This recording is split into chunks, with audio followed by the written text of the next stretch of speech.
Welcome back to Crime Stories for Sleep, where the ordinary workplace becomes extraordinary terror. Tonight, we're exploring the darkest corners of professional life, where the person sitting next to you might be harboring secrets that will haunt you forever. Remember, in the professional world, appearances can be deeply deceiving, and the most dangerous people are often those who seem the most helpful, the most friendly, and the most trustworthy. Story 1. The Oversharer Martinez had been working at Westfield Insurance for 2 years when the company hired David Brennan as a claims adjuster. David seemed like the perfect coworker at first, punctual, professional, and eager to help with any project. He was in his early 30s, well-dressed, and spoke with the kind of confidence that made supervisors take notice. Jennifer worked in the customer service department, handling policy inquiries and claim submissions. Her desk was positioned in the open plan office area, directly across from David's workspace. From her first day working near him, Jennifer noticed that David was unusually talkative about his personal life. Most coworkers shared basic information, weekend plans, family updates, vacation stories. David shared everything. He talked about his medical appointments in graphic detail, described his dating life with uncomfortable specificity, and provided running commentary on his financial situation, family conflicts, and personal hygiene routine. At first, Jennifer thought David was just socially awkward or overly friendly. She responded politely to his stories, thinking that he would eventually pick up on social cues and tone down the personal sharing. But instead of decreasing, David's oversharing became more intense and more disturbing. "Jennifer," David said one Monday morning, settling into his desk chair with his usual coffee, "I need to tell you about my weekend. On Friday night, I decided to drive to my ex-girlfriend's apartment to see if she was home. I didn't call first because I wanted it to be a surprise." Jennifer looked up from her computer screen. "David, did she know you were coming?" "No, that's what made it exciting. I parked across the street and watched her apartment for about 3 hours. She came home around 11 p.m. with some guy I'd never seen before.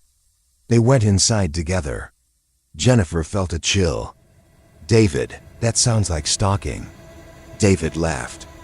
"Oh no, it wasn't stalking. I was just checking up on her. Anyway, I stayed until about 2 a.m. to see if the guy would leave, but he didn't. So I decided to go home and come back Saturday morning." "You went back?" "Of course. I wanted to see if he spent the night. I brought binoculars this time so I could get a better view of the apartment windows. I saw them having breakfast together around 9 a.m. They seemed very comfortable with each other." Jennifer was disturbed by David's casual description of what was clearly stalking behavior, but she wasn't sure how to respond. She decided to keep the conversation brief and hope that David would find other people to share his stories with. But David's stories became darker and more detailed over the following weeks. He described following other ex-girlfriends, taking photographs of his neighbors without their knowledge, and collecting personal information about people he found interesting. "I've got a whole filing system at home," David explained to Jennifer during a coffee break. "I keep folders on all the women I've dated, plus some women I'd like to date. Pictures, addresses, work schedules, favorite restaurants. You never know when that information might be useful." "David, that's really inappropriate. And probably illegal." "Why would it be illegal? It's all public information. People post their whole lives on social media anyway. I'm just being organized about it." Jennifer began to feel genuinely afraid of David. His stories suggested a pattern of stalking and surveillance that was escalating in both frequency and intensity. She started arriving at work early to avoid walking into the building with him, and she began leaving through the back exit to avoid encounters in the parking lot. But David seemed to interpret Jennifer's discomfort as interest in his activities. He began sharing even more detailed stories apparently thinking that Jennifer was a confidant who appreciated his organizational skills and attention to detail. "Jennifer, I've been working on a new project," David said one Thursday afternoon. "I've been documenting the daily routines of everyone in our office. I know what time everyone arrives, what they eat for lunch, who they talk to, and when they leave." "Why would you do that?" "Information is power. The more you know about people, the better you can predict their behavior. For example, I know that you always arrive between 8:15 and 8:20 a.m. You bring lunch from home on Mondays and Wednesdays. You take your coffee break at 10:30 a.m. And you leave through the back exit every day at exactly 5 p.m. Jennifer felt her stomach drop. David had been watching her, studying her routines, documenting her behavior like she was a subject in some kind of experiment. "David, you need to stop watching people. It's creepy and it's making everyone uncomfortable." "I'm not making anyone uncomfortable. Most people don't even notice. That's the beauty of careful observation. You can gather all kinds of information without anyone realizing what you're doing." That afternoon, Jennifer went to her supervisor, Patricia Chun, to report David's disturbing behavior. Patricia listened carefully to Jennifer's concerns and promised to investigate the situation. The next day, Patricia called David into her office for what she described as a routine check-in about workplace conduct. When David returned to his desk, he seemed agitated and angry. "Jennifer, I think someone complained about our conversations," David said, his voice tight with barely controlled anger. "Patricia asked me some very specific questions about whether I've been making anyone uncomfortable with personal discussions. Maybe it's just a good time to be more professional at work." Jennifer suggested carefully. "Professional? I thought we were friends. I thought you appreciated that I shared things with you. I don't share my personal life with just anyone, Jennifer. I thought you understood that you were special." The word "special" made Jennifer's skin crawl. She realized that David had interpreted her polite responses to his oversharing as signs of personal interest and connection. "David, I think it's best if we just focus on work when we're at the office." David stared at Jennifer for a long moment. "You complained about me, didn't you? You pretended to be my friend, let me share personal things with you, and then you went behind my back and complained to management. I was concerned about some of the things you were telling me. The stalking, the surveillance, the files you keep on people. Those aren't normal activities, David. There's nothing abnormal about being thorough. There's nothing wrong with paying attention to details that other people miss. And there's nothing illegal about caring enough about people to learn about their lives." Over the following weeks, David's behavior toward Jennifer changed dramatically. He stopped sharing personal stories, but he began making comments that suggested he was still watching her and still collecting information about her activities. "Nice new coffee mug, Jennifer. I noticed you bought it at the coffee shop on 5th Street. You were there yesterday around 6:30 p.m. with a woman I didn't recognize. Red hair, about 5'6", driving a blue Honda. How do you know all that?" "I pay attention. That's what makes me good at my job." Jennifer realized that David had followed her after work and observed her personal activities outside the office. She reported this new behavior to Patricia, who escalated the matter to Human Resources. Human Resources conducted a formal investigation and discovered that David had indeed been documenting the personal routines of multiple coworkers. When they searched his desk and computer, they found detailed files containing photographs, schedules, and personal information about more than a dozen employees. David was terminated immediately. But the termination meeting did not go smoothly. According to Patricia, who witnessed the meeting, David became enraged when confronted with the evidence of his surveillance activities. "This is completely unfair," David had shouted. "I was just being friendly. I was just showing interest in my coworkers' lives. Everyone else here is fake and superficial. but I actually cared enough to pay attention. Security escorted David from the building, but his departure didn't end Jennifer's concerns. David knew her routines, her schedule, and her personal information. He had demonstrated a pattern of following people and collecting information about their private lives. Jennifer changed her work schedule, started parking in different locations, and varied her routes to and from the office. She also filed a police report documenting David's stalking behavior, though the officers explained that they couldn't take action unless David made specific threats or violated a restraining order. 2 weeks after David's termination, Jennifer discovered that someone had been in her apartment while she was at work.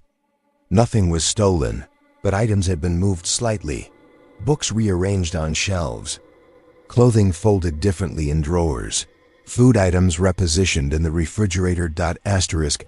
Jennifer installed a security camera in her apartment and changed her locks. The next time she came home to find evidence that someone had been inside, the camera captured footage of David using what appeared to be a duplicate key to enter her apartment. David was arrested and charged with breaking and entering, stalking, and harassment. During the investigation, police discovered that he had been conducting surveillance on multiple former coworkers and romantic interests. In David's apartment, investigators found extensive files containing photographs, personal documents, and detailed surveillance notes about dozens of people. He had been tracking the movements and activities of former coworkers from 3 previous jobs, ex-girlfriends from relationships going back over a decade, and women he had encountered in various social settings. David eventually pleaded guilty to multiple charges and was sentenced to 3 years in prison, followed by probation and mandatory psychological counseling. Jennifer left Westfield Insurance and moved to a different city. She learned from the experience that oversharing can be a manipulation tactic used by people with dangerous obsessions, and that someone who seems harmlessly talkative might actually be gathering information for much more sinister purposes. The scariest part, Jennifer later said, was realizing that David thought his behavior was normal. He genuinely believed that stalking people and collecting information about their private lives was just being thorough and caring. He had no understanding of boundaries or privacy, and he couldn't see why anyone would be uncomfortable with his activities. Jennifer now works in a smaller office environment where she feels more secure, but she remains cautious about sharing personal information with coworkers and pays close attention to anyone who seems overly interested in details about her private life. Story 2. The Helpful Colleague. Amanda Foster thought she had hit the jackpot when Marcus Webb was assigned to her project team at Davidson Marketing. Marcus was experienced, knowledgeable about the company's systems, and eager to help new employees learn the ropes. As someone who had recently been hired as a junior marketing coordinator, Amanda appreciated having a colleague who seemed genuinely interested in her success. Marcus had been working at Davidson Marketing for 5 years and held a senior position in the digital marketing department. He was well respected by management, popular with other employees, and known for his willingness to mentor new hires. When Amanda started working on her first major campaign, Marcus immediately offered his assistance. "Amanda, I know how overwhelming your first big project can be," Marcus said during her second week at the company. "I've been where you are, and I know all the pitfalls that can derail a campaign. Why don't I help you get started?" Amanda was grateful for the offer. The project was indeed overwhelming. A comprehensive digital marketing campaign for a major client with a tight deadline and complex requirements. Having an experienced colleague guide her through the process seemed like exactly what she needed. Marcus began by offering to review Amanda's preliminary work. He looked through her research notes, examined her creative concepts, and provided feedback on her strategic approach. His suggestions were thoughtful and professional, and Amanda felt more confident about the project with his input. "Amanda, you're off to a great start with this campaign," Marcus said after reviewing her initial research and creative concepts. "Your understanding of the target demographic is solid, and your creative direction shows real potential. But I think there are some opportunities to strengthen your strategic framework. Amanda appreciated Marcus's constructive feedback. As someone new to the company and relatively inexperienced with large-scale marketing campaigns, she valued having an experienced colleague review her work and provide guidance. What kinds of strengthening do you think the strategy needs? Amanda asked. Well, your consumer behavior analysis is good, but it's based primarily on general industry research. For a client like Hamilton Group, you're going to need more specific data about their particular market segment and geographic region. Marcus explained that successful marketing campaigns required multiple layers of research and analysis that went beyond the basic consumer insights Amanda had gathered. He described sophisticated analytical frameworks that Amanda hadn't learned about in her previous experience or education. "You're doing great work," Marcus told her after reviewing her second draft. "But I think you could strengthen your proposal by including some additional data analysis. I've got access to some proprietary research tools that might be helpful. Why don't I run the numbers for you?" Amanda accepted Marcus's offer to conduct additional research. When he presented her with detailed analytical reports that strengthened her campaign proposal significantly, she was impressed by both his expertise and his generosity in sharing it. The research Marcus provided was unlike anything Amanda had seen before. It included detailed consumer behavior analysis, market segmentation data, competitive intelligence, and predictive modeling that transformed her basic campaign concept into a sophisticated strategic framework. "Marcus, this research is incredible. How did you get access to such detailed consumer behavior data?" "I've built relationships with various research firms over the years. They provide me with preliminary data in exchange for feedback on their methodologies. It's a mutually beneficial arrangement." Marcus explained that his years in the industry had given him access to research resources and analytical tools that weren't available to junior employees. He described a network of research contacts, data providers, and industry specialists who collaborated with him on various projects. "The key to successful marketing is having access to information that your competitors don't have," Marcus told Amanda. "Anyone can access the basic industry research, but the companies that win are the ones with deeper insights into consumer behavior and market dynamics." Amanda was grateful for Marcus's willingness to share his research resources and professional network. The data he provided elevated her campaign proposal from a standard marketing strategy to a sophisticated analytical framework that impressed both her supervisor and the client. But as Marcus continued to provide research and guidance, Amanda began to realize that she was becoming dependent on his contributions rather than developing her own analytical capabilities. "Marcus, I really appreciate all the research you've provided, but I'm worried that I'm not learning how to access these resources myself. Can you teach me how to use some of these research tools?" "Of course, Amanda. But these relationships take years to develop, and some of the data sources require significant financial commitments that the company doesn't budget for individual projects. For now, it's more efficient for you to focus on the strategic and creative aspects while I handle the research components." Marcus positioned his research contributions as temporary support that would allow Amanda to focus on developing other skills. He suggested that once she became more experienced with campaign strategy and client management, she could begin building her own research networks and analytical capabilities. Over the following weeks, Marcus continued to provide Amanda with valuable resources, expert insights, and strategic guidance. Her campaign proposal became increasingly sophisticated and comprehensive, incorporating research and analysis that impressed both her immediate supervisor and the client.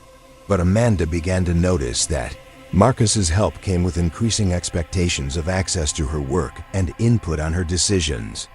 He wanted to review every draft, approve every creative concept, and provide input on every strategic choice. Amanda, I think you should reconsider the messaging strategy for the social media component," Marcus said after reviewing her latest draft. "The approach you're taking is too aggressive for this particular demographic. I based that strategy on the consumer research you provided. The data suggested that direct messaging would be most effective. The data can be interpreted in multiple ways. Trust me, I've been doing this for much longer than you have.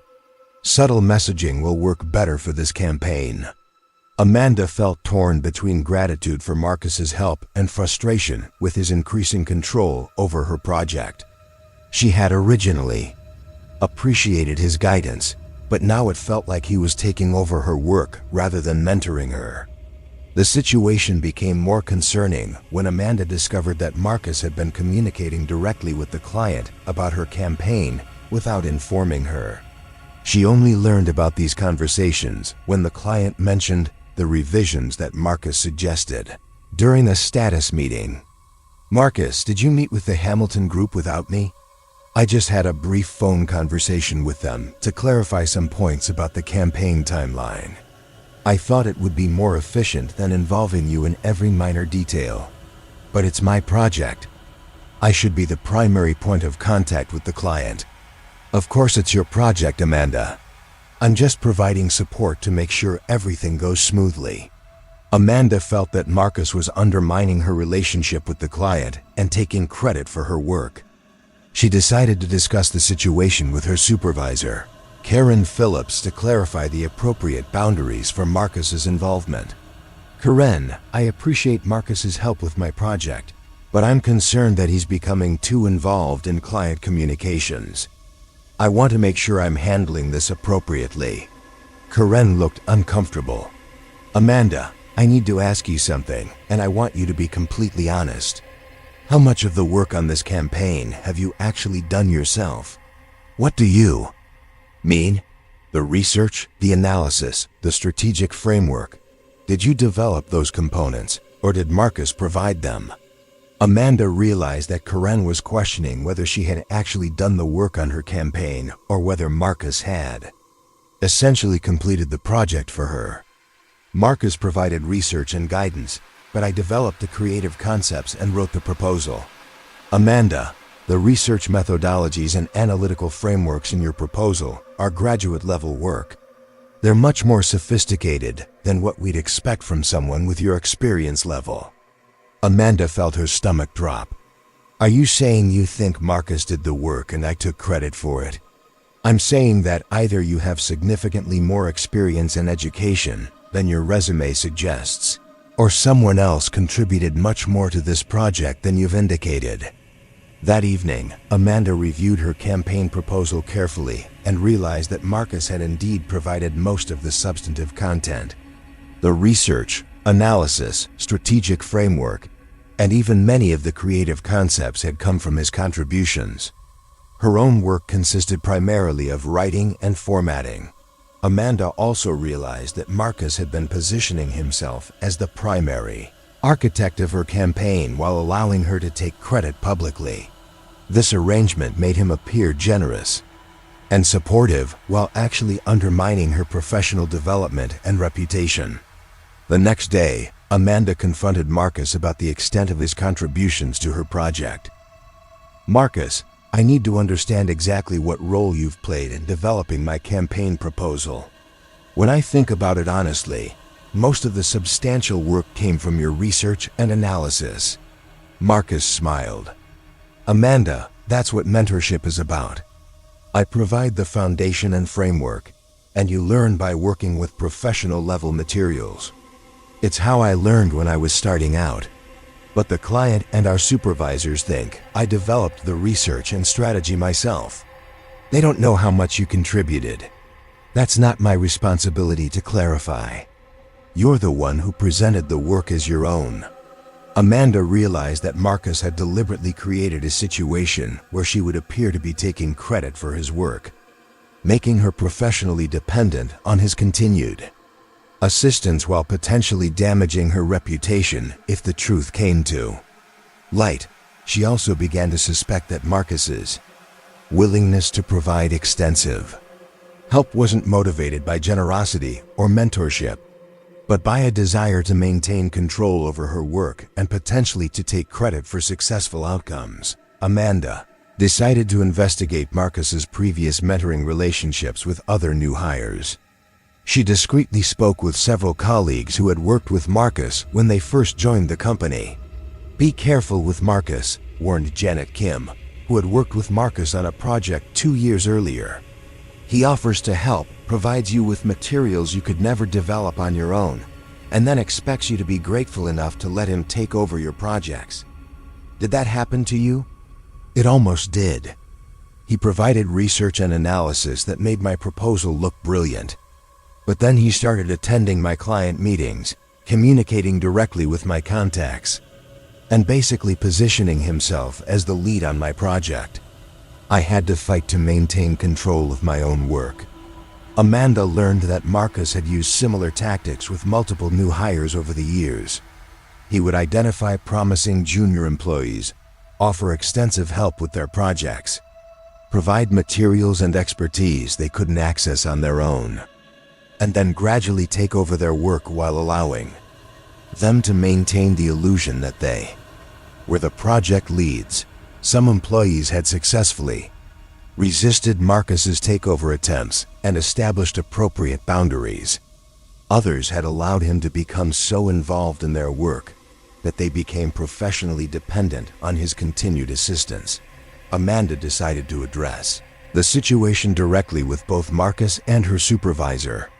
She met with Karen Phillips to explain the extent of Marcus's contributions to her campaign and to request guidance on how to handle the project going forward. "Karen, I need to be honest about something. Marcus has provided most of the research and analytical work for my campaign. I wrote the proposal and developed the creative concepts, but the substantive strategic content came from him." Karen appreciated Amanda's honesty. "What do you want to do about the project?" "The client is happy with the proposal, and we're scheduled to begin implementation next week. I want to continue as the project lead, but I think Marcus's role should be clearly defined as a consultant rather than a collaborator. And I want to make sure the client understands the nature of our working relationship." Karen supported Amanda's approach and helped her restructure the project so that Marcus's contributions were appropriately acknowledged, while preserving Amanda's role as the primary project manager. When Amanda informed Marcus about the new arrangement, he was not pleased. "Amanda, I think you're making a mistake. You're not experienced enough to manage this project without significant support. If you limit my involvement, you're risking the success of the campaign. I appreciate everything you've taught me, Marcus, but I need to develop my own skills and maintain my own client relationships. I'll still welcome your input, but as a consultant rather than a collaborator." Marcus's attitude toward Amanda changed dramatically after she established boundaries around their working relationship.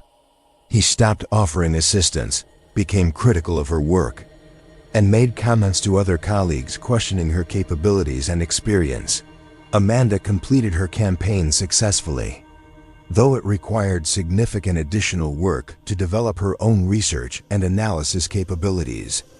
The client was satisfied with the results, and Amanda received positive feedback from her supervisors about her project management skills. 6 months later, Amanda learned that Marcus had been terminated from Davidson Marketing. According to office rumors, an investigation had revealed that Marcus had been taking credit for the work of multiple junior employees over several years, and that some of the proprietary research he shared had actually been stolen from competitors or obtained through unethical means. Amanda realized that Marcus's mentorship had been a manipulation tactic designed to create professional dependency while advancing his own career through the work of others. His willingness to help hadn't been motivated by generosity or concern for her development, but by his own agenda to maintain control over promising projects and take credit for successful outcomes. "The lesson I learned," Amanda later said, is that help that makes you dependent isn't really help at all. True mentorship teaches you to develop your own capabilities, not to rely on someone else's work.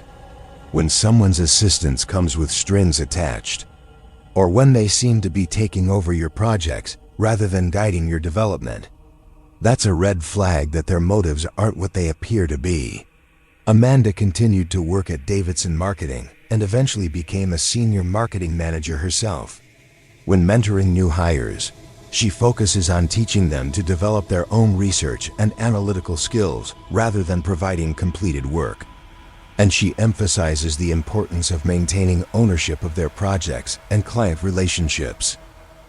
Story 3. The lunch champion Rebecca Torres had been working at Meridian Financial Services for 6 months when she began eating lunch with her colleague, Stephen Walsh. Stephen worked in the accounting department on the same floor as Rebecca's customer relations team, and he seemed like a pleasant, quiet coworker who kept to himself during most of the workday. Rebecca usually ate lunch alone, either at her desk while catching up on email or in the small break room while reading. She appreciated having some quiet time during the busy workday, but she also recognized that eating alone every day wasn't helping her develop relationships with her new colleagues. When Stephen approached her one Tuesday afternoon and asked if she'd like to join him for lunch at a nearby restaurant, Rebecca was pleased to have the social interaction. Stephen was soft-spoken, well-dressed, and had always been polite during their brief interactions in the office. She thought lunch with a colleague would be a good opportunity to learn more about the company culture and build workplace relationships. Their first lunch was pleasant and normal. Stephen asked Rebecca about her background, her experience in customer service, and her impressions of working at Meridian Financial. He shared information about his own role in accounting, his experience with the company, and his opinions about various supervisors and policies. Rebecca enjoyed having someone to talk with during lunch, and Stephen seemed genuinely interested in getting to know her as a colleague. When he suggested making lunch a regular weekly occurrence, Rebecca agreed. Over the following weeks, Rebecca and Stephen established a routine of eating lunch together every Tuesday and Thursday at various restaurants near their office building. Stephen was always punctual, always offered to pay for lunch, and always seemed to have interesting topics for conversation. Rebecca appreciated having a lunch companion who seemed genuinely interested in workplace dynamics and office culture. Stephen had been with the company longer than Rebecca, and he provided insights about various supervisors' company policies and career advancement opportunities that helped Rebecca navigate her new work environment more effectively. Stephen also seemed to remember details about their previous conversations, asking follow-up questions about situations Rebecca had mentioned and showing what appeared to be genuine concern for her professional development and personal well-being. "How did that meeting with your supervisor go?" Stephen would ask. "Did you get the feedback you were hoping for on your performance review?" Rebecca found it refreshing to have a colleague who paid attention to her professional challenges and seemed invested in her success. Many of her other coworkers were friendly, but focused primarily on their own responsibilities and advancement. But as their lunch meetings continued, Rebecca began to notice that Stephen's questions about her life were becoming increasingly detailed and personal. He wanted to know about her family relationships, her dating history, her financial situation, and her living arrangements. The transition from professional topics to personal inquiries was gradual and subtle. Stephen would start their lunch conversations by asking about work-related matters, then naturally transition into questions about Rebecca's background, her interests outside of work, and her personal relationships. "Rebecca, do you live alone or do you have roommates?" Stephen asked during their fourth lunch together. "I have an apartment by myself. It's a small place, but I like having my own space." "That must be expensive. What kind of rent are you paying, if you don't mind me asking?" Rebecca was slightly uncomfortable with the question. but she answered because Stephen's tone was conversational rather than intrusive. She also assumed that, as someone who lived in the same city and worked for the same company, Stephen might be asking about rent prices for his own housing decisions. It's manageable on my salary. I'm not in the fanciest neighborhood, but it's safe and convenient. What neighborhood? I'm always curious about where people choose to live in the city. Rebecca told Stephen the general area where she lived, not thinking much about why he wanted to know. She appreciated that he seemed interested in her life beyond work, and she interpreted his questions as signs of developing friendship rather than inappropriate curiosity. Stephen also asked about Rebecca's family background, her education history, and her previous work experience. Again, these seemed like normal topics for colleagues getting to know each other, and Rebecca answered openly because Stephen's interest appeared genuine and professional. Do you have family in the area, or did you move here for this job? Stephen asked. My family is back east. I moved here after college to start my career, and I've really liked living in this city. Do you go back to visit often? It must be expensive to travel across the country regularly. I usually go home for major holidays. It is expensive, but it's important to stay connected with family.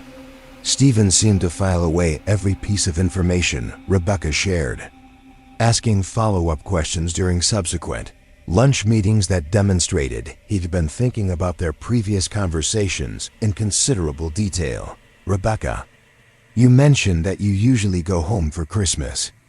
Are you planning to fly back this year, or are you thinking about driving? I'll probably fly. It's a long drive, and I don't have enough vacation time to make driving practical. When are you thinking about traveling? I imagine flights get expensive and crowded around the holidays.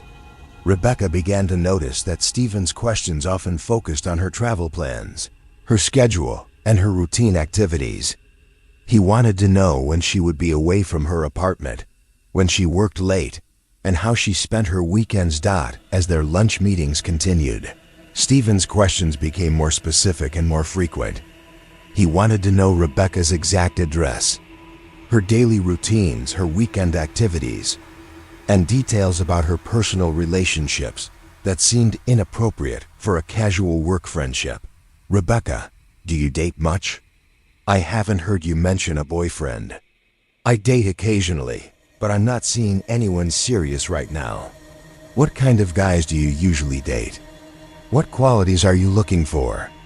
Rebecca felt uncomfortable with the personal nature of Stephen's questions, but she answered briefly and tried to change the subject to work-related topics.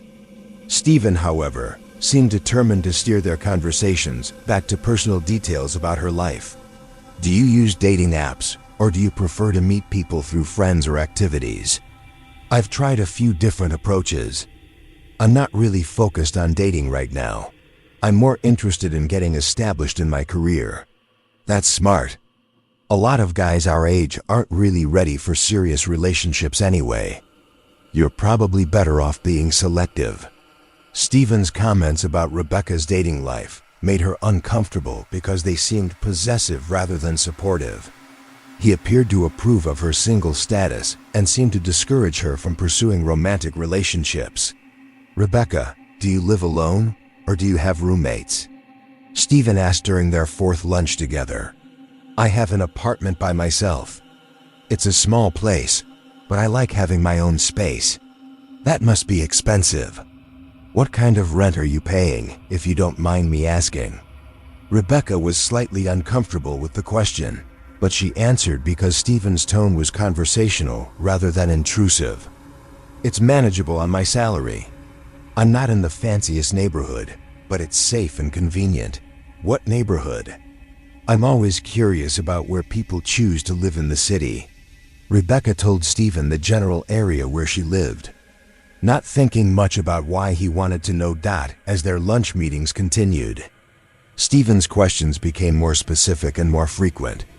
He wanted to know Rebecca's exact address, her daily routines, her weekend activities, and details about her personal relationships that seemed inappropriate for a casual work friendship. Rebecca, Do you date much? I haven't heard you mention a boyfriend. I date occasionally, but I'm not seeing anyone serious right now. What kind of guys do you usually date? What qualities are you looking for? Rebecca felt uncomfortable with the personal nature of Stephen's questions, but she answered briefly and tried to change the subject to work-related topics. Stephen, however, seemed determined to steer their conversations back to personal details about her life. During their 6th lunch meeting, Stephen made a comment that alarmed Rebecca significantly. "Rebecca, I drove through your neighborhood last weekend. You're right that it's convenient to downtown. I noticed your building, the red brick complex on Maple Street. It looks like a nice place to live." Rebecca felt a chill. "How do you know which building I live in?" "I never told you my specific address." "Oh, I just saw your name on the mailbox when I was driving by. I wasn't looking for it specifically, but I noticed it." Rebecca realized that Stephen had deliberately sought out her apartment building and had been examining the mailboxes to identify which unit she lived in. This wasn't a casual drive through her neighborhood. It was deliberate reconnaissance. "Stephen, were you looking for my apartment specifically?" "Not really. I was just exploring the area. But when I happened to see your building, I was curious about which unit you lived in. You mentioned that it was a small place, so I assumed it would be one of the studios or one-bedrooms." Rebecca was disturbed by Stephen's admission that he had been to her apartment building and had identified her specific unit. She began to question his motives for their lunch meetings and to wonder whether his interest in her was professional or personal. Over the following weeks, Stephen made several more comments that suggested he had been observing Rebecca's activities outside of work. "Rebecca, I saw you at the grocery store on Saturday morning. You were buying ingredients for what looked like a pretty elaborate meal. Were you cooking for someone special? How did you see me at the grocery store? I shop at the same place. I noticed you in the produce section." Rebecca shopped at a grocery store that was near her apartment, but across town from the office. For Stephen to have seen her there, he would have had to travel significantly out of his way from his own neighborhood. "Stephen, where do you live?" "That grocery store is pretty far from our office." "Oh, I don't live near there. I just prefer their selection to the stores closer to my place." Rebecca realized that Stephen was likely following her or deliberately timing his activities to coincide with hers. His explanations for these coincidental encounters were becoming increasingly implausible. The situation became more frightening when Rebecca began receiving anonymous gifts at her apartment. Someone was leaving flowers, chocolates, and handwritten notes at her door without identifying themselves. The notes contained personal information about her daily routines and references to conversations she had only had with Stephen. "Rebecca," one note read, "I noticed you seemed stressed at work this week. I hope these flowers brighten your day. You deserve to be happy. Someone who cares about you." Rebecca recognized references in the note to work situations she had discussed only with Stephen during their lunch meetings. She confronted him about the anonymous gifts the next time they had lunch together. "Stephen, have you been leaving things at my apartment?" "What kind of things?" "Flowers, chocolates, notes. Someone has been leaving gifts at my door, and the notes reference conversations that I've only had with you." Stephen looked surprised. "That's strange. I haven't left anything at your apartment, but I think it's sweet that someone is thinking of you. Do you have any idea who it might be?" Rebecca didn't believe Stephen's denial. The timing of the gifts, the personal information in the notes, and Stephen's obvious knowledge of her address and routine made him the most likely candidate. She decided to end their lunch meetings and limit her interaction with Stephen to necessary work-related communication. "Stephen, I think I need to stop our regular lunch meetings. I'm concerned about some things that have been happening outside of work, and I need to step back from social activities with colleagues." "What kinds of things?" "Maybe I can help. I'd rather not discuss it." I just think it's better if we keep our interaction professional. Stephen seemed upset by Rebecca's decision. Rebecca, I thought we were developing a good friendship. I've enjoyed our lunch conversations, and I think we have a good connection. Are you sure you want to end our meetings? I'm sure. I hope you understand. Stephen's behavior toward Rebecca changed significantly after she ended their lunch meetings. He began finding excuses to visit her department, stopping by her desk to ask questions that could have been handled by email or phone. He also started timing his breaks and lunch hour to coincide with hers, creating coincidental encounters in the break room and elevator. Rebecca, I miss our lunch conversations, Stephen said during one of these arranged encounters.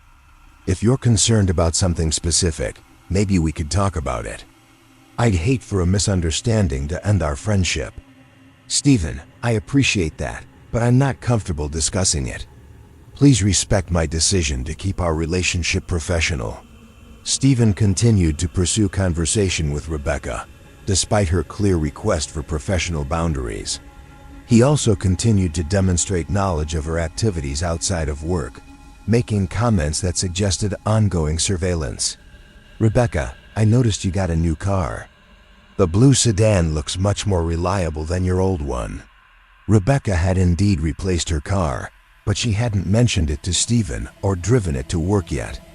For him to know about her new car, he would have had to see it at her apartment building or followed her to the dealership. Rebecca reported Stephen's behavior to her supervisor, Janet Morrison, explaining her concerns about his apparent surveillance and his refusal to respect professional boundaries. Janet took Rebecca's concerns seriously and consulted with human resources about how to address the situation. They decided to document Stephen's behavior and have a formal conversation with him about appropriate workplace conduct. When Stephen was called into a meeting with human resources, he became defensive and claimed that Rebecca was misinterpreting his friendly behavior as something inappropriate. I was just being a good colleague, Stephen explained. Rebecca seemed lonely when she started working here, and I was trying to help her feel welcome. I think she's misunderstanding my intentions. Human Resources warned Stephen about the importance of respecting colleagues' boundaries and instructed him to limit his interaction with Rebecca to necessary work-related communication, but Stephen's behavior escalated rather than improving. The anonymous gifts at Rebecca's apartment increased in frequency, and the notes became more intimate and possessive in tone. Rebecca, I don't understand why you're avoiding me at work. We had such good conversations during our lunches. I miss talking with you. I think about you all the time. Someone who loves you. Rebecca installed a security camera at her apartment and filed a police report about the stalking behavior. When the camera captured footage of Stephen leaving gifts at her door, she had evidence to support formal charges. Stephen was arrested and charged with stalking and harassment.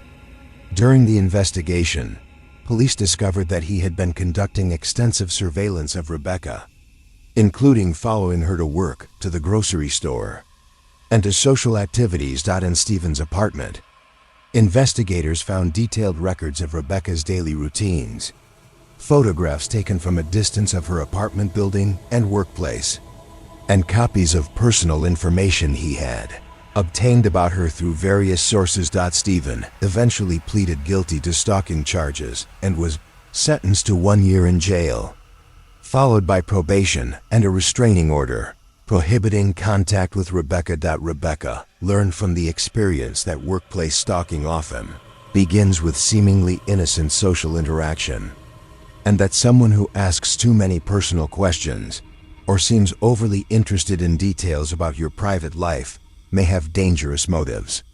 The scariest thing, Rebecca later said, was realizing that Stephen had been planning this from the beginning. He didn't ask me to lunch because he wanted friendship. He asked because he wanted access to information about my personal life.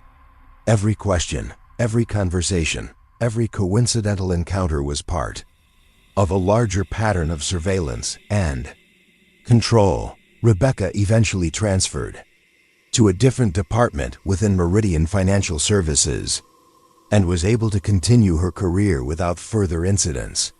She remains cautious about sharing personal information with colleagues and pays attention to anyone who seems overly interested in her activities outside of work. Story 4.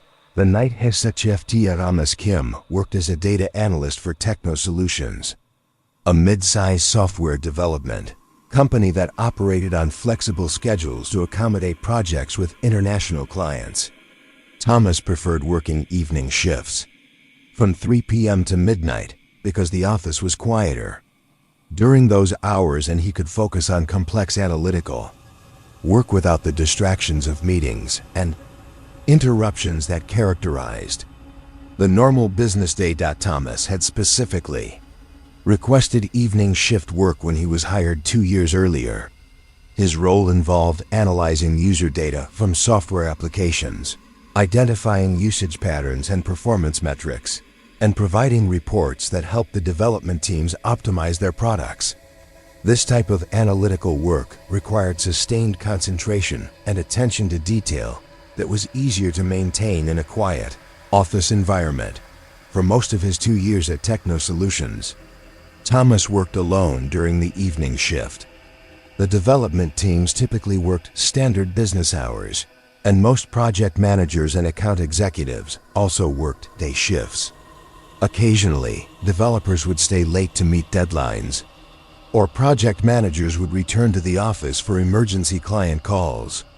But Thomas usually had the office largely to himself after 7 p.m. Thomas appreciated the solitude and the peaceful work environment.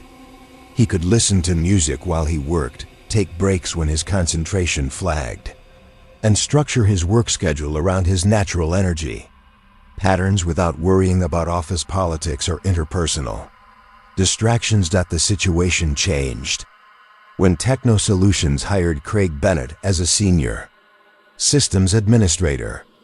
Craig was assigned to the evening shift to provide technical support for the company's international operations and to manage system updates and maintenance activities that were best performed when the office systems weren't being used heavily during business hours. Initially, Thomas was pleased to have another colleague working during the evening hours. The isolation of working alone could sometimes become oppressive, and having another professional in the office provided a sense of security and potential collaboration that Thomas found appealing. Craig seemed professional, experienced, and friendly during his first week at Techno Solutions.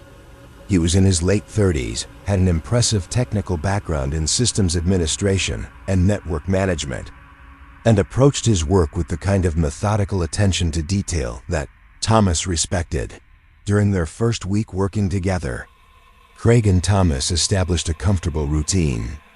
They would exchange greetings when Craig arrived at 4 p.m., have brief conversations during coffee breaks about their respective projects, and maintain the kind of casual colleague relationship that made the evening shift more pleasant without interfering with their individual work responsibilities. Craig seemed to understand the importance of maintaining a quiet work environment during the evening hours. He kept his phone conversations to a minimum, didn't play music or videos on his computer, and generally respected the focused work atmosphere that Thomas had cultivated. But after the first week, Craig's behavior began to change in subtle ways that made Thomas increasingly uncomfortable. Craig started interrupting Thomas's work to ask questions that could have been answered through the company's documentation system or by calling the appropriate department during business hours. Thomas, do you know the password for the client portal? I can't seem to access the Hamilton Group project files. Craig, you should contact IT support for password resets. I don't have access to other people's login credentials. I tried calling IT, but they don't have anyone on duty after 6 p.m. I thought you might know a workaround. Thomas explained the proper procedures for after-hours technical support, but Craig continued to ask Thomas to help with problems that were outside his area of expertise and responsibility. The requests seemed reasonable individually, but the frequency and timing suggested that Craig was either unprepared for his role or looking for shortcuts that avoided following proper protocols. Thomas, the financial reporting system seems to be running slowly tonight. Do you know how to optimize the database queries? That's really something you should handle through the system's administration protocols. I work with the data, but I don't manage the infrastructure. I know, but you understand the data better than anyone. If you could just take a quick look at the system performance, it might help me identify the problem. Thomas began to feel that Craig was trying to involve him in work that was Craig's responsibility, either because Craig didn't understand his own job duties or because he was looking for someone else to handle the more complex aspects of his work. Craig also started asking detailed questions about Thomas's work processes, the company's data management systems, and the specific analytical tools and databases that Thomas used in his role. Thomas, what kind of data analysis software do you use for the user behavior reports? I primarily use SQL for database queries and Python for statistical analysis. Do you have administrative access to the user databases, or do you work through specific interfaces? I have read-only access to most of the databases, and I submit requests through the data management team when I need specific extracts or custom reports. Craig's question seemed reasonable for someone trying to understand how different departments interacted with the company's technical systems. But Thomas began to notice that Craig was particularly interested in information about security protocols, access controls, and data management procedures. The situation became more concerning when Thomas discovered that Craig had been accessing his computer files and email account during his breaks. Thomas only realized this was happening when he returned from a coffee break to find files open on his computer that he hadn't been working on. Craig, were you using my computer while I was on break? Oh yes, I had to check something quickly. My computer was running an update and I needed to verify some data. I hope you don't mind. Actually, I do mind. Company policy requires that we use our own login credentials and not access other people's work files. I wasn't looking at anything confidential. I just needed to cross-reference some information for my project. Thomas realized that Craig had been going through his work files, reading his emails, and examining projects that had nothing to do with Craig's own responsibilities. This was a serious violation of company policy and potentially a breach of client confidentiality. Thomas, do you know the password for the client portal? I can't seem to access the Hamilton Group project files. Craig, you should contact IT support for password resets. I don't have access to other people's login credentials. I tried calling IT, but they don't have anyone on duty after 6 p.m. I thought you might know a workaround. Thomas explained the proper procedures for after-hours technical support, but Craig continued to ask Thomas to help with problems that were outside his area of expertise and responsibility. Thomas, the financial reporting system seems to be running slowly tonight. Do you know how to optimize the database queries? That's really something you should handle through the system's administration protocols. I work with the data, but I don't manage the infrastructure. I know, but you understand the data better than anyone. If you could just take a quick look at the system performance, it might help me identify the problem. Thomas began to feel that Craig was trying to involve him in work that was Craig's responsibility, either because Craig didn't understand his own job duties or because he was looking for someone else to handle the more complex aspects of his work.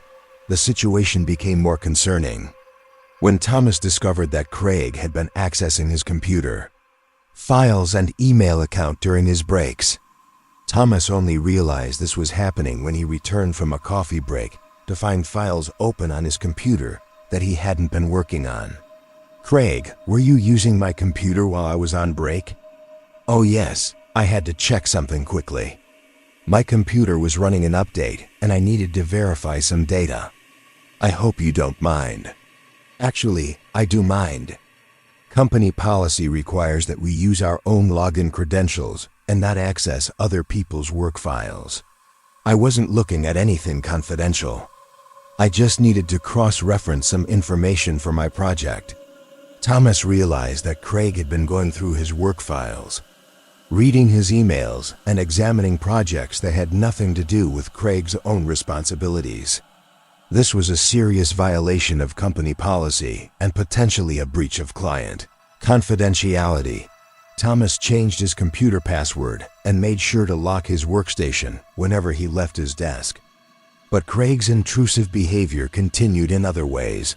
Craig began asking detailed questions about Thomas's personal life, work history, and relationships with other employees. He wanted to know about Thomas's salary, his career goals, his education background, and his opinions about various supervisors and colleagues. Thomas, how long have you been working in data analysis? Do you have plans to move into management eventually? I've been doing analytical work for about 8 years. I'm focused on developing my technical skills right now. What kind of salary does someone with your experience typically make? I'm trying to understand the compensation structure here. Craig, I'm not comfortable discussing salary information. Of course I understand. I'm just trying to get a sense of the career progression possibilities. Do you know what other analysts in the company are making? Thomas felt that Craig was trying to gather information about company compensation, employee relationships, and internal dynamics that seemed inappropriate for someone who had been hired recently and didn't have management responsibilities. The situation became more disturbing when Craig started staying in the office after his official shift ended. Thomas would finish his work at midnight and prepare to leave, only to discover that Craig was still at his desk, apparently working on projects. Craig, are you staying late tonight? Just finishing up some system maintenance. It's easier to do this kind of work when everyone else has gone home. But when Thomas checked the next morning with the IT department, he learned that no system maintenance had been scheduled for those nights, and that Craig hadn't submitted any requests for after-hours work. Authorization. Thomas began to suspect that Craig was staying in the office after hours for reasons that had nothing to do with his assigned work duties. He started paying closer attention to Craig's activities during their shift and noticed several concerning patterns. Craig was spending significant time on his computer accessing files and systems that weren't related to his job responsibilities. He was printing documents from various departments and projects, apparently collecting information about the company's operations, clients, and employees. Craig was also making phone calls during the evening shift that seemed to be personal rather than work-related. Thomas could overhear fragments of conversations that suggested Craig was discussing confidential company information with people outside the organization. The client data is stored in the CRM system, and most of the financial information is in the accounting database. The security protocols are pretty basic, just standard password protection and user access levels. Thomas realized that Craig was potentially sharing confidential information about the company's systems, clients, and security procedures with unauthorized individuals. Thomas reported his concerns to his supervisor, Michael Rodriguez, who took the matter seriously and consulted with the IT security department about Craig's access logs and computer activities. The investigation revealed that Craig had been systematically accessing files and systems throughout the company, downloading client information, copying proprietary software configurations, and gathering detailed information about the company's operations and security procedures. Thomas, Michael explained after the investigation was complete, Craig wasn't hired to work here. He was hired to collect information about our company for a competitor. This was corporate espionage. The investigation showed that Craig had provided false credentials during the hiring process, using a fabricated resume and fake references to obtain the position. His real purpose was to gather intelligence about Techno Solutions clients, projects, and technical capabilities for a competing software development company. Craig had chosen the evening shift specifically because it would give him unsupervised access to the company's systems and files. His questions to Thomas hadn't been motivated by curiosity or friendship. They were intelligence gathering activities designed to collect information that couldn't be obtained. Through his computer access, Craig was terminated immediately and faced criminal charges for corporate espionage, fraud, and unauthorized access to computer systems. The competitor company that had hired him was also subject to legal action for industrial espionage. Thomas learned from the experience that workplace espionage is more common than most people realize, and that corporate spies often target isolated workers who have access to sensitive information and limited supervision. The thing that bothered me most, Thomas later said, was realizing that every conversation we'd had was fake. Craig's friendliness, his questions about my work, his apparent interest in learning about the company, all of it was just a cover for gathering intelligence. I thought I was helping a new colleague adapt to the job, but I was actually providing information to someone who was trying to steal from our company. Thomas continued working at Techno Solutions but became much more cautious about sharing information with new employees and more attentive to colleagues who seemed overly interested in projects or systems outside their area of responsibility.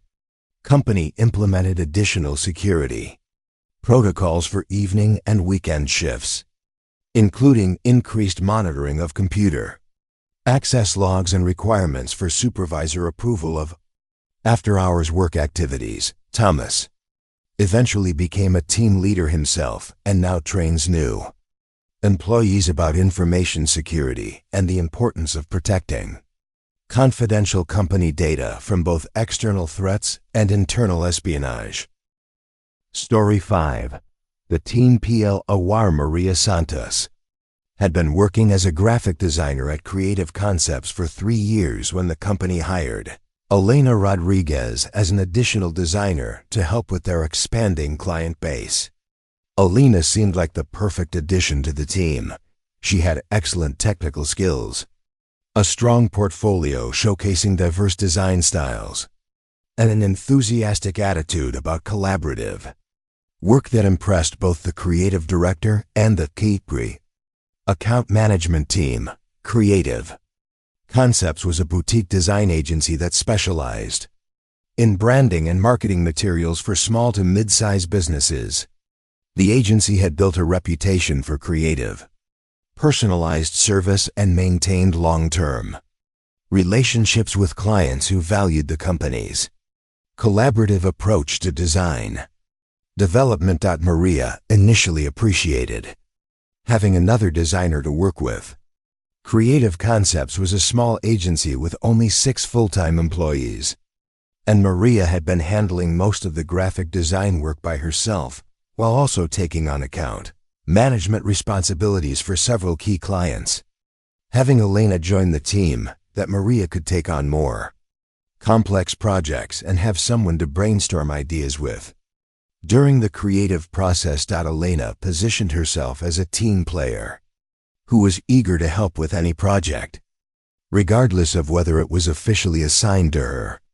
She offered to assist Maria with client presentations, volunteered to work overtime on urgent projects, and seemed genuinely committed to the company's success and the creative quality of their work.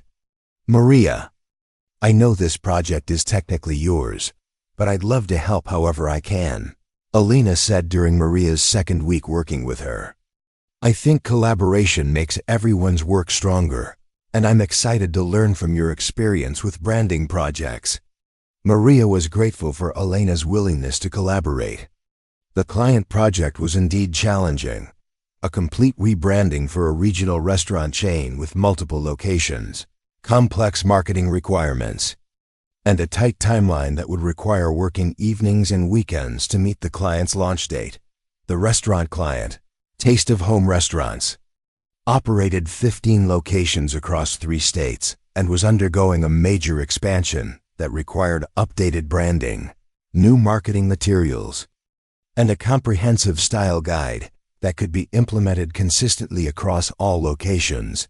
Having Elena's input and assistance made the project more manageable and more creative. Elena brought fresh perspectives to the brainstorming process, had expertise with design software and techniques that complemented Maria's skills, and was willing to handle the time-consuming production work that allowed Maria to focus on creative development and client communication. Over the following weeks, Maria and Elena worked closely together on several projects. Elena contributed ideas during brainstorming sessions, provided technical expertise with software and design tools, and offered feedback on Maria's creative concepts that helped refine and improve the final designs. Elena seemed particularly interested in learning about client relationship management and the business development aspects of design work. She asked thoughtful questions about how Maria had developed relationships with various clients, what strategies worked best for presenting creative concepts, and how to handle client feedback and revision requests effectively. Maria, you have such a good rapport with the restaurant client, Elena observed after sitting in on a client phone call. They really trust your creative judgment. How did you build that kind of relationship? It takes time and consistent delivery, Maria explained. I've been working with them for over a year, and they know I understand their brand vision and their target audience. Trust develops when you consistently provide work that meets their needs and deadlines. Elena seemed eager to learn these client management skills and often asked if she could attend client meetings or participate in client communications as part of her professional development. But as their collaboration continued, Maria began to notice that Elena was becoming increasingly involved in the client communication aspects of Maria's projects, rather than just the creative work. Maria, I spoke with the restaurant client yesterday about their logo preferences, Elena mentioned during a team meeting. They're leaning toward the more traditional design approach rather than the contemporary option. Elena, when did you speak with them? I didn't know you were in contact with the client. Oh, they called yesterday afternoon while you were in the other meeting. I figured it would be more efficient to handle their questions immediately, rather than having them wait for you to be available. Maria was concerned that Elena was communicating directly with her clients without coordinating through her.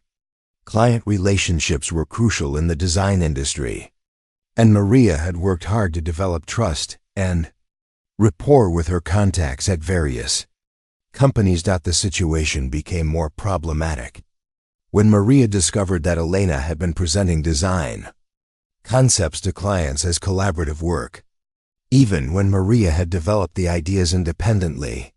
Maria, the restaurant client loved our presentation yesterday, Elena said after a client meeting that Maria hadn't attended. They were especially excited about our logo design and the branding strategy we developed.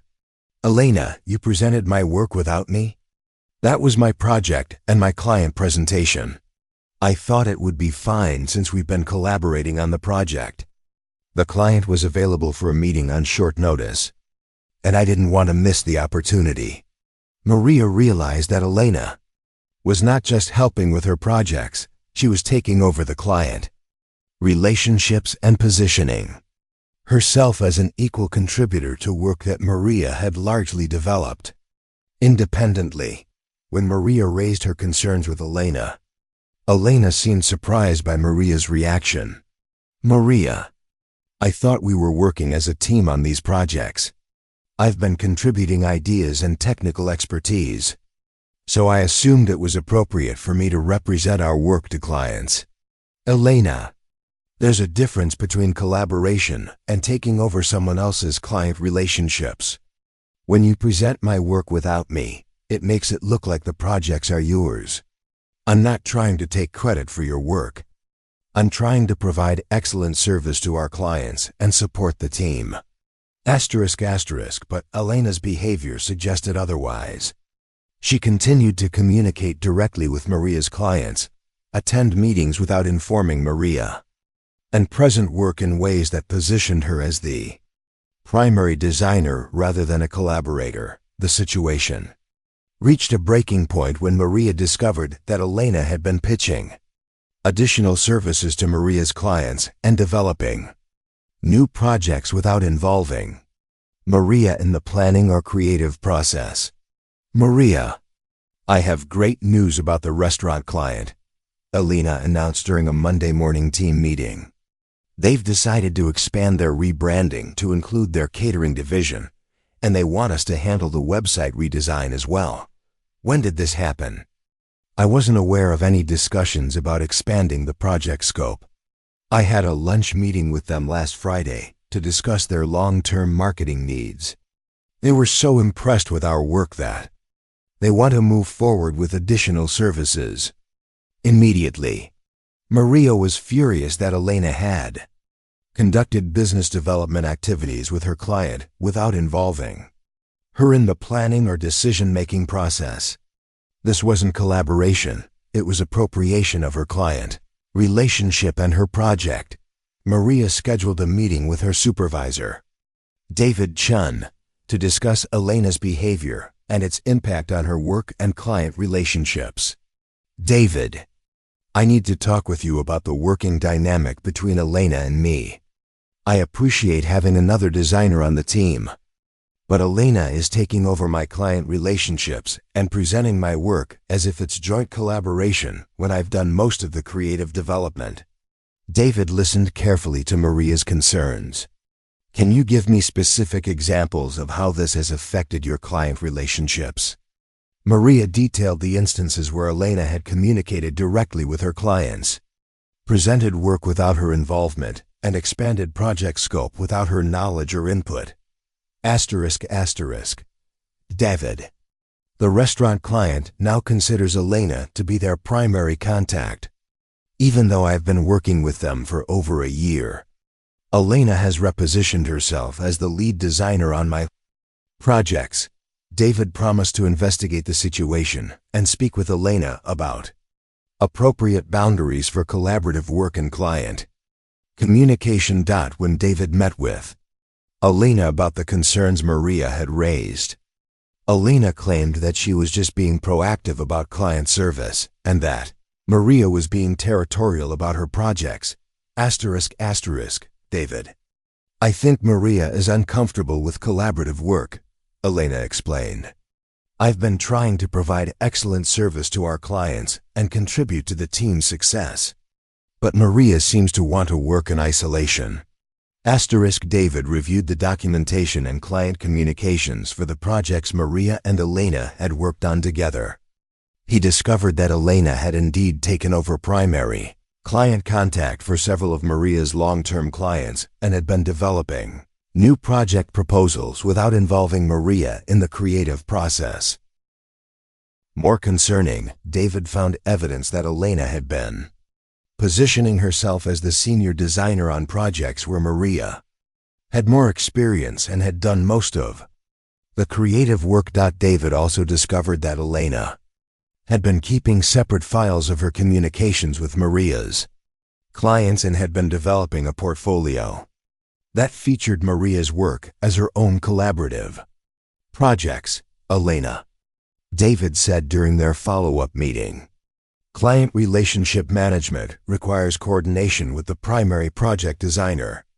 You can't conduct business development or project expansion without involving Maria in the planning process.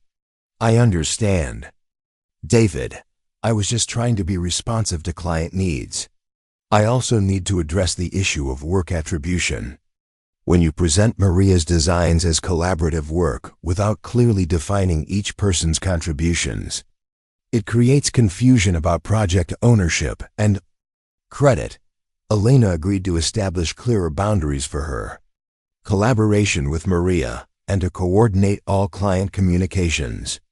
Through Maria as the primary project manager. Rather than improving, Elena's behavior became more manipulative.